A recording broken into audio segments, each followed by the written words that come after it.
2-3 കേക്കിൻ്റെ ഡെക്കറേഷനാണ് കേട്ടോ ഇന്നത്തെ വീഡിയോയിൽ ഉൾപ്പെടുത്തിയിട്ടുള്ളത്. ആദ്യം ചെയ്യുന്നത് 1 kg വെയിറ്റിൽ വന്നിട്ടുള്ള വാനില ഫ്ലേവറിലുള്ള ഒരു കേക്കാണ്. അത് ഒരു ടോൾ കേക്കായിട്ടാണ് ചെയ്തിട്ടുള്ളത്. അത് 6 ഇഞ്ചിൻ്റെ ടിന്നിൽ 2 തവണ ബേക്ക് ചെയ്തെടുത്തതാണ്. അപ്പോഴാണ് ഇങ്ങനെ ഇത്രയും ഹൈറ്റിൽ കിട്ടിയിട്ടുള്ളത്. അപ്പോൾ അതിൽ ഒരു ഓഫ് വൈറ്റ് കൊണ്ടാണ് ഫുള്ളായിട്ട് കവർ ചെയ്തെടുക്കുന്നത്. ഡിസൈൻ കസ്റ്റമർ തന്നിട്ടുണ്ടായിരുന്നു. ഞാൻ ഇതുവരെയും ചെയ്തിട്ടില്ലാത്ത ഒരു ടൈപ്പ് ഡിസൈനായിരുന്നു. ഞാൻ കൂടുതലും ഇങ്ങനെ വീഡിയോസിലൊക്കെ കാണുന്നുണ്ട് ഈ ഒരു ടൈപ്പ്. സൈഡിൽ അങ്ങനെ അധികം ഡെക്കറേഷനൊന്നും ചെയ്തിട്ടുള്ളൊരു കേക്ക് ഞാൻ ചെയ്തിട്ടില്ല.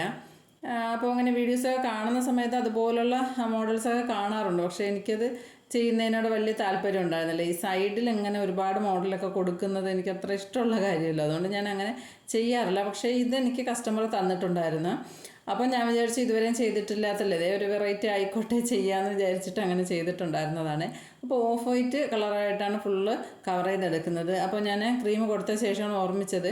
ആദ്യം ക്രം കോട്ട് ചെയ്ത് കുറച്ച് നേരം ഫ്രിഡ്ജിൽ വെച്ചിട്ടുണ്ടായിരുന്നേ. അപ്പോൾ ഈ സ്റ്റിക്ക് കൊടുക്കാൻ വേണ്ടിയിട്ട് മറന്നിട്ടുണ്ടായിരുന്നു. അപ്പോൾ ഞാൻ പിന്നെ സെൻറ്ററിൽ 2ആയിട്ട് കട്ട് ചെയ്തിട്ട് ഒരു സ്റ്റിക്കിനെ തന്നെ 2ആയിട്ട് കട്ട് ചെയ്ത് അത് സെൻറ്ററിൽ 2 സൈഡിലായിട്ട് അങ്ങ് കുത്തി കൊടുത്തിട്ടുണ്ട്. എന്നിട്ട് ഇതേപോലെ ക്രീം കൊണ്ട് ഫുള്ളായിട്ട് കവർ ചെയ്തെടുക്കുന്നുണ്ട്. നമ്മൾ ഇതേപോലെ ക്രീം കൊടുക്കുന്ന സമയത്ത് നമുക്കിങ്ങനെ കുറച്ചൊക്കെ ഇങ്ങനെ ക്രീം പുറത്തേക്ക് തള്ളി നിൽക്കുന്ന പോലെയൊക്കെ തോന്നും. ആദ്യം നമ്മളിങ്ങനെ പൈപ്പിംഗ് ബാഗിൽ ആക്കിയിട്ടല്ലല്ലോ ചെയ്യുന്നത്. അങ്ങനെയാണെങ്കിൽ നമുക്ക് കറക്റ്റായിട്ട് ഒരേ അളവിൽ തന്നെ എല്ലാ ആവശ്യത്തും കിട്ടും. ഇപ്പോൾ നമ്മളിങ്ങനെ ഇതേപോലെ ബാലറ്റ് നൈഫ് കൊണ്ട് കോരിയിട്ട് കൊടുക്കുന്ന സമയത്ത് നമുക്ക് അവിടെ ഇവിടെയൊക്കെ ക്രീം അങ്ങനെ തള്ളി നിൽക്കുന്നതും കുറഞ്ഞിരിക്കുന്നതുമായിട്ടൊക്കെ ഫീൽ ചെയ്യും. അത് നമ്മൾ കുറച്ച് നേരം അങ്ങനെ ടേൺ ടേബിൾ റൊട്ടേറ്റ് ചെയ്ത് പാലറ്റ് നൈഫ് കൊണ്ടൊക്കെ ക്ലീൻ ആക്കി കൊടുക്കുന്ന സമയത്ത് എല്ലായിടത്തും ഇങ്ങനെ ക്രീം ഒന്ന് സ്പ്രെഡായിട്ട് ഒന്ന് ക്ലിയറായി വരും. എന്നിട്ട് നമ്മൾ ഇതേപോലുള്ള നീളത്തിലുള്ള സ്ക്രാപ്പർ യൂസ് ചെയ്താൽ നമുക്ക് കറക്റ്റ് അളവിൽ ഒരേപോലെ തന്നെ ക്രീം എല്ലാം പോയിട്ട് ഒരേ ലെവലിൽ കിട്ടും. എന്നിട്ട് ഇതേപോലെ എവിടെയെങ്കിലും ക്രീം കൊടുക്കാനുണ്ടെങ്കിൽ ഒന്നും കൂടി ഒന്ന് സ്പ്രെഡ് ചെയ്ത് കൊടുത്താൽ മതി. എപ്പോഴും നമ്മൾ ഈ ടോൾ കേക്ക് ചെയ്യുന്ന സമയത്ത് കേക്കിൻ്റെ ഹൈറ്റിനേക്കാളും കുറച്ചും കൂടി മുകളിൽ നിൽക്കുന്ന രീതിയിലുള്ള സ്ക്രാപ്പർ യൂസ് ചെയ്തിട്ട് വേണം നമുക്ക് ക്രീമെല്ലാം ലെവൽ ചെയ്ത് കൊടുക്കാൻ. അങ്ങനെ വരുമ്പോഴേ എല്ലാ വശവും ഒരേ ലെവലിൽ തന്നെ നിൽക്കുകയുള്ളൂ. അപ്പോൾ അതിൻ്റെ ചെറിയ അളവിലുള്ളത് ചെയ്ത് കഴിഞ്ഞാൽ നമുക്ക് താഴ്വശത്ത് ചെയ്യുന്നത് ഒരളവ് മുകളിലോട്ട് വരുമ്പോൾ പിന്നെ നമ്മൾ അത് എടുത്തിട്ടല്ലേ മുകളിലേക്ക് വയ്ക്കുന്നത്, അത് വേറൊരളവും ആയിപ്പോവും. അപ്പോൾ എന്തായാലും കേക്കിനേക്കാളും കുറച്ചും കൂടി കേക്കിൻ്റെ ഹൈറ്റിനേക്കാളും കുറച്ചും കൂടി മുകളിൽ നിൽക്കുന്ന രീതിയിലുള്ള സ്ക്രാപ്പർ യൂസ് ചെയ്യാൻ നോക്കണം. എന്നിട്ട് സൈഡിൽ ഇതേപോലെ ഡിസൈൻ ഉണ്ട്. ഞാനതൊരു സ്ക്യൂർ വെച്ചിട്ട് ജസ്റ്റ് ഒന്ന് അത് മാർക്ക് ചെയ്ത് കൊടുത്തിട്ടാണ് പിന്നെ അത് ചെയ്ത് കൊടുക്കുന്നത്. എനിക്ക് കസ്റ്റമർ തന്ന മോഡലിൽ ഒരു ഓഫ് വൈറ്റ് കളറിലാണ് ഫുള്ളായിട്ട് ചെയ്തിട്ടുണ്ടായിരുന്നത്. അപ്പോൾ ഇതൊരു ആനിവേഴ്സറിക്ക് വേണ്ടിയിട്ടുള്ളതായിരുന്നു. അപ്പോൾ റെഡ് കളറും കൂടി അതിനകത്ത് ഏതെങ്കിലും സ്ഥലത്തൊന്ന് ആഡ് ചെയ്യാൻ പറ്റുമെന്ന് കസ്റ്റമർ ചോദിച്ചിട്ടുണ്ടായിരുന്നു. അപ്പോൾ ഞാൻ ഓഫ് വൈറ്റ് കൊണ്ട് ഇവിടെ ഇങ്ങനെ ഇതേപോലൊരു ഡിസൈനാണ്. ഞാൻ പറഞ്ഞില്ലേ, ഞാൻ ഇതേപോലെ ഇങ്ങനെ സൈഡിലെ ഡിസൈനൊക്കെ ഒരുപാട് കണ്ടിട്ടുണ്ട്, പക്ഷേ ഞാൻ ഇതുവരെയും ചെയ്തിട്ടില്ല. അപ്പോൾ എന്തായാലും ചെയ്ത് നോക്കുന്നുണ്ട്. ഞാൻ വിചാരിച്ചു ആദ്യം ഇതിങ്ങനെ ചെയ്യുന്ന സമയത്ത് എനിക്ക് കറക്റ്റായിട്ട് കിട്ടൂല എന്നായിരുന്നു എൻ്റെ ഒരു തോന്നൽ. പക്ഷേ അതിങ്ങനെ കുഴപ്പമില്ലാത്ത രീതിയിൽ തന്നെ അത് ചെയ്തിട്ടുണ്ടായിരുന്നേ. ആദ്യം ഞാൻ വിചാരിച്ചത് ഇപ്പം നമ്മൾ ചെയ്യുന്ന ഡിസൈനില്ലേ അത് റെഡ് കളറിൽ കൊടുക്കാമെന്ന്. അപ്പോൾ എനിക്ക് തോന്നിയത് ഒരുപാട് റെഡ് അങ്ങ് ആയിപ്പോവും. അപ്പോൾ അതൊരു ഭംഗി ഉണ്ടാവില്ല എന്ന് ഞാൻ വിചാരിച്ചു എന്തായാലും ഈ കളറിൽ ചെയ്ത് നോക്കാം. ബോറായിട്ട് തോന്നുകയാണെന്നുണ്ടെങ്കിൽ അതെടുത്ത് മാറ്റാം. അതേസമയം നമ്മൾ റെഡ് ചെയ്തിട്ട് പിന്നെ അത് ബോറായി എടുത്ത് മാറ്റിയാൽ അതൊരു കാണാനൊരു വൃത്തികേടായിരിക്കും. അതുകൊണ്ട് ഞാൻ ഈ കളർ തന്നെ ആകുമ്പോൾ കുഴപ്പമില്ലല്ലോ, അതുകൊണ്ടാണ് അങ്ങനെ ചെയ്ത് നോക്കിയത്. പക്ഷേ ചെയ്തപ്പോൾ എനിക്ക് തോന്നുന്നു കുഴപ്പമില്ല. ബാക്കി റെഡും കൂടിയൊക്കെ വരുമ്പോൾ ഏകദേശം കുഴപ്പമില്ല എന്ന് തോന്നിയോണ്ട് പിന്നെ ഞാനത് എടുത്ത് മാറ്റിയിട്ടില്ല, അങ്ങനെ തന്നെ ചെയ്തിട്ടുണ്ടായിരുന്നു. പിന്നെ മുകളിലും അതേ കളറിൽ തന്നെയാണ് ചെയ്ത് കൊടുത്തിട്ടുള്ളത്. അപ്പോൾ എനിക്ക് അവിടെ വീണ്ടും റെഡ് കൊടുക്കാം എന്ന് വീണ്ടും തോന്നിയിട്ടുണ്ടായിരുന്നു. കാരണം സൈഡ് വശത്ത് റെഡ് വരുന്നുണ്ട്, ബോർഡറായിട്ടും റെഡ് വരുന്നുണ്ട്, ടോപ്പിൽ റെഡ് വരുന്നില്ല. അപ്പോൾ ഞാൻ വിചാരിച്ചു ഈ ഡിസൈന് റെഡിലോട്ടാക്കി കൊടുക്കാമെന്ന് വിചാരിച്ചിട്ടുണ്ടായിരുന്നു. പിന്നെയാണ് ഞാൻ ഓർമ്മിച്ചത് കസ്റ്റമർ ഇങ്ങനെ റിബൺ വെക്കാൻ പറഞ്ഞിട്ടുണ്ടായിരുന്നു. അപ്പോൾ എന്തായാലും അവിടെ ആ ഒരു റെഡ് റിബണാണ് വരുന്നത്.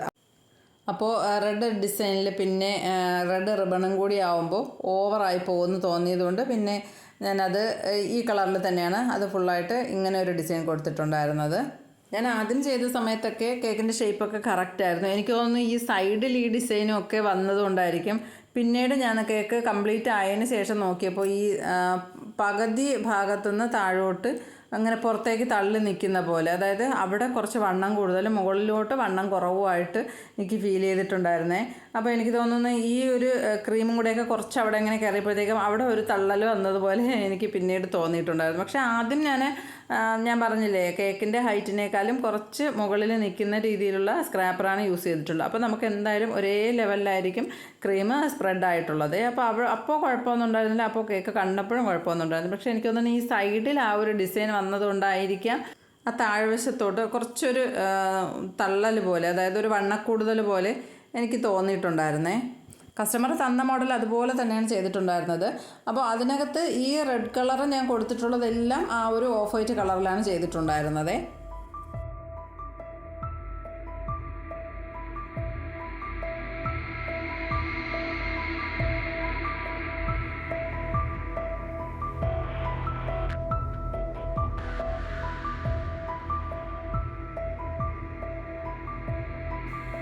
ആദ്യം പറഞ്ഞിട്ടുണ്ടായിരുന്നത് ഇത്രയും ചെയ്ത് പേരും എഴുതിയിട്ട് ഒരു ടോപ്പറും വെച്ച് കൊടുക്കുക, റിബണും കൂടി വെച്ച് കൊടുക്കുക, അത്രേ ഉണ്ടായിരുന്നുള്ളൂ.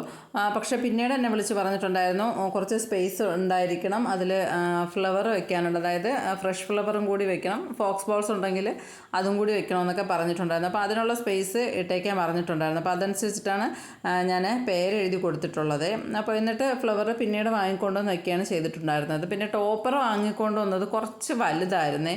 എനിക്കത് ഒട്ടും ഇഷ്ടപ്പെട്ടിട്ടുണ്ടായിരുന്നില്ല. അത് ഒരുപാടങ്ങ് വലുതായിപ്പോയി. ആ ഒരു കേക്കിലിരിക്കുന്ന സമയത്ത് ഒട്ടും ഒരു ഭംഗി ഉണ്ടായിരുന്നില്ല. ഞാൻ അത് വെച്ച സമയത്ത് ഞാൻ ജസ്റ്റ് ഒന്ന് വെച്ച് നോക്കി, പക്ഷേ ഞാൻ പിന്നീട് അത് എടുത്ത് മാറ്റിയിട്ട് ചെറിയൊരു ടോപ്പർ ഉണ്ടായിരുന്നു, അത് വെച്ച് കൊടുത്തിട്ടാണ് ഞാൻ ഫോട്ടോയും കാര്യങ്ങളൊക്കെ എടുത്തൊന്ന് റെഡിയാക്കി വെച്ചിട്ടുണ്ടായിരുന്നത്. പിന്നീടാണ് ടോപ്പർ മാറ്റി കൊടുത്തിട്ടുണ്ടായിരുന്നു, ഫ്ലവർ വെച്ച് കൊടുത്തിട്ടുണ്ടായിരുന്നു, ഫോക്സ് ബോൾ വെച്ച് കൊടുത്തിട്ടുണ്ടായിരുന്നു. അങ്ങനെ കുറേ മാറ്റങ്ങൾ ഞാൻ ഫിനിഷ് ചെയ്തതിന് ശേഷം ഇതിനകത്ത് വരുത്തിയിട്ടുണ്ടായിരുന്നു. അപ്പോൾ ഞാൻ ആദ്യം ചെയ്തതിന് ശേഷം എടുത്തിട്ടുള്ള ഫോട്ടോയും പിന്നീട് ചെയ്തിട്ടുള്ള ഫോട്ടോയും ഞാനിതിൽ ഉൾപ്പെടുത്താമേ. അതിനുശേഷം പിന്നെ ചെയ്യാനുണ്ടായിരുന്നത് ഒരു 1 kg വൈറ്റ് ഫോറസ്റ്റ് കേക്കായിരുന്നു. അപ്പോൾ അത് പെട്ടെന്ന് വന്നിട്ടുള്ള ഒരു ഓർഡർ ആയതുകൊണ്ട് ഞാൻ ഇതേപോലെ കുറച്ച് ഫ്ലവേഴ്സ് എൻ്റെ കയ്യിലുണ്ടായിരുന്നു. അപ്പോൾ അത് വെച്ചിട്ടുള്ളൊരു ഡെക്കറേഷൻ ചെയ്യാമെന്ന് വിചാരിച്ചു. ഇതിങ്ങനെ മുകളിൽ ഒരെണ്ണം അങ്ങനെ കുത്തി വെച്ച് കൊടുത്തു. പക്ഷേ കുറച്ച് വലിയ ഫ്ലവർ ആയതുകൊണ്ട് തന്നെ ആ സൈഡിൽ വെച്ചത് ഒരു ബോറായിട്ട് എനിക്ക് തോന്നി. അതിങ്ങനെ ഒരുമാതിരി ഒരു തള്ളി നിൽക്കുന്ന പോലെ തോന്നി. പക്ഷേ അതിങ്ങനെ നിവർത്തി വെച്ച് കൊടുക്കാനും പറ്റണുണ്ടായിരുന്നില്ല. അങ്ങനെ ഞാൻ ആദ്യം അത് തന്നെ വെച്ച് കൊടുത്തു. സൈഡിൽ മുകളിൽ വെക്കാനുള്ളതെല്ലാം വെച്ച് കൊടുത്തതിന് ശേഷം ഞാനത് ഒന്ന് ചരിച്ച് വെച്ചൊന്ന് സെറ്റ് ചെയ്തപ്പോഴത്തേക്കും ഏകദേശം റെഡി ആയിട്ടുണ്ടായിരുന്നു. പിന്നെ കുറച്ച് ലീവ്സും ഉണ്ടായിരുന്നു. അത്രയായിരുന്നു അതിനകത്ത് ചെയ്യാനുണ്ടായിരുന്നത്. പിന്നെ പേര് എഴുതി കൊടുത്തിട്ടുള്ളത് ഞാൻ ഫോണ്ടന്റിലാണ് എഴുതി കൊടുത്തത്. ക്രീം കൊണ്ട് എഴുതുമ്പോൾ എനിക്ക് തോന്നുന്നു ആ ഒരു ഫ്ലവറും കാര്യങ്ങളൊക്കെ അങ്ങനെ ഇരിക്കുന്നതിനകത്ത് ക്രീം കൊണ്ട് നല്ല ഭംഗിയായിട്ട് എഴുതിയാൽ കാണാനൊരു ലുക്ക് ഉണ്ടാവുള്ളൂ. അപ്പോൾ അത് അങ്ങനെ ക്രീം കൊണ്ട് എഴുതുന്നതിനോട് എനിക്ക് വലിയ താല്പര്യം തോന്നാത്തതുകൊണ്ട് ഞാൻ പിന്നെ അത് ഫോണ്ടന്റിലേക്ക് ആക്കി കൊടുത്തിട്ടുണ്ടായിരുന്നേ.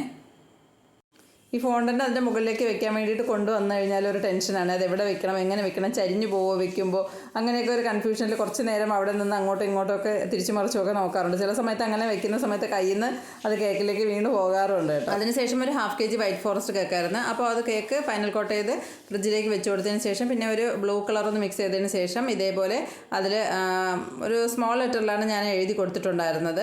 അത് എഴുതിയതിന് ശേഷം ഇങ്ങനെ പാലറ്റ് നൈഫ് കൊണ്ട് ഇതേപോലെ ഫ്ലവർ വരയ്ക്കുന്നത് ഞാൻ കുറേ വീഡിയോയിലൊക്കെ കണ്ടിട്ടുണ്ട്. പക്ഷെ ഞാൻ ഇതുവരെയും അങ്ങനെ ഒരു ഡിസൈൻ ചെയ്തിട്ടില്ല. അപ്പോൾ ഞാൻ വിചാരിച്ചു എന്തായാലും ഇതിൽ അങ്ങനെ ഒരു ഡിസൈൻ ചെയ്ത് നോക്കാമെന്ന് വിചാരിച്ചിട്ട് ഞാൻ ചെയ്യുന്നതാണ്. പക്ഷേ ഒരു ഐഡിയ ഇല്ല, നന്നാവോ ഇല്ലയെന്നൊന്നും എനിക്കൊരു പിടുത്തം ഉണ്ടായിരുന്നില്ല. എന്തായാലും അങ്ങനെ ചെയ്യാമെന്ന് വിചാരിച്ചിട്ട് ചെയ്തതാണ്. പക്ഷേ കുഴപ്പമൊന്നും ഉണ്ടായിരുന്നില്ല. അത് ഞാൻ അങ്ങനെ മാത്രം ചെയ്യുന്നതിനോട് എനിക്ക് വലിയ താല്പര്യമില്ലായിരുന്നു. അപ്പോൾ അതുകൊണ്ട് ഞാൻ പിന്നെ അതിൻ്റെ മുകളിലേക്ക് കുറച്ച് ഒരു വൈറ്റ് ഫ്ലവറും കൂടി ചെയ്ത് കൊടുത്തിട്ടുണ്ടായിരുന്നു. അപ്പോൾ ഇങ്ങനെ ഒരു ക്രീം മാത്രം കൊടുത്തിട്ടുള്ള ഫ്ലവർ വരയ്ക്കുന്നത് ഞാൻ വരച്ചത് അത്ര ഭംഗിയില്ലാത്തത് കൊണ്ടായിരിക്കും എനിക്ക് അങ്ങനെ മാത്രം കൊടുക്കുന്നതിനോട് വലിയ താല്പര്യം ഉണ്ടായിരുന്നില്ല. പിന്നെയാണ് ഫ്ലവറും കൂടി ചെയ്ത് കൊടുത്തിട്ട് ആ ഒരു ബ്ലൂ തന്നെ വെച്ചിട്ട് തന്നെയാണ് അതിൻ്റെ ബഡ്സും കൂടി കൊടുത്തിട്ട് കുറച്ച് ഷുഗർ ബോൾസും കൂടി ഇട്ടപ്പോൾ അത് സെറ്റായിട്ടുണ്ടായിരുന്നു.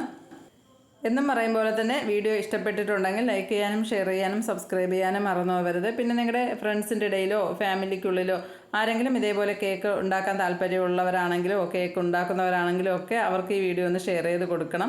പിന്നെ നിങ്ങൾ ലൈക്ക് ചെയ്യാൻ മറന്നു പോകരുത്. ഞാൻ എപ്പോഴും പറയുന്നതാണ്, നിങ്ങളുടെ ലൈക്ക് വളരെയധികം ഇമ്പോർട്ടൻ്റ് ആണ്. മാത്രമല്ല കമൻറ്റും അതുപോലെ തന്നെയാണ്. നിങ്ങൾക്ക് എന്തെങ്കിലും ഡൗട്ട് ഉണ്ടെങ്കിലൊക്കെ ചോദിച്ചാൽ മതി. എനിക്ക് അറിയാവുന്ന കാര്യങ്ങളാണെങ്കിൽ ഞാൻ അറിയാവുന്ന രീതിയിൽ അത് പറഞ്ഞു തരാമേ.